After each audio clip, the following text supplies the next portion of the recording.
So, muna siya ang software karon sa paggamit sa pag-determine sa transportation cost. This is part B, ang part A tapos naman pa. Pero muna siya atong solver method, the computer solution.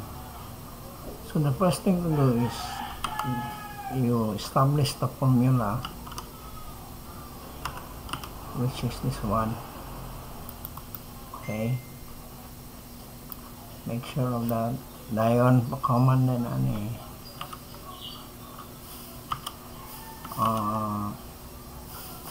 scroll down on line siya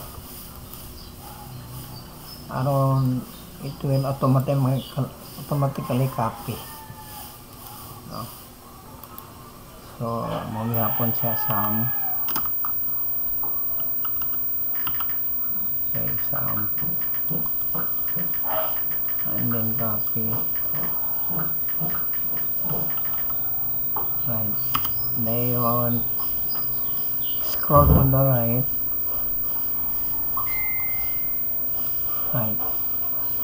and then ang transportation cost gamito nimo ang program nga formula, which is ang product man siya. This is what the computer needs to solve for us, no? Multiplied by the given transportation cost. Alright, and then you proceed to the program,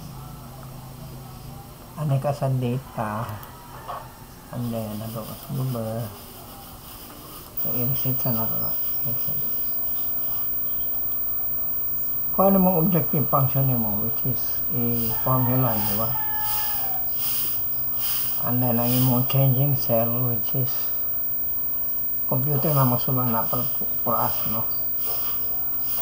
And then your cell reference, make sure that this is equal, kay kwan mo siya minimization to siya, pero dili siya minimization na pre sa na ato ni ani. So i-add ano yun pong isa, equal sign,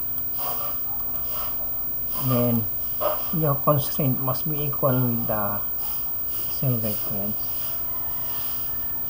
right?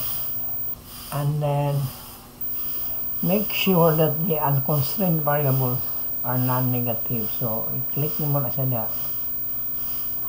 make a check mark, and then choose simplex linear programming, and then solve. So you see, nasolve na to. Transportation cost is 2,744. Diba? Right? Mga pinakabarato. And this is the solution. You have for plant W, it will proceed to project B, 156 load. 6 load. Alright, dayon plant X will deliver 41 loads to project B, A and C. Then Y deliver 31 and 46 for project A and B and C respectively. Alright. So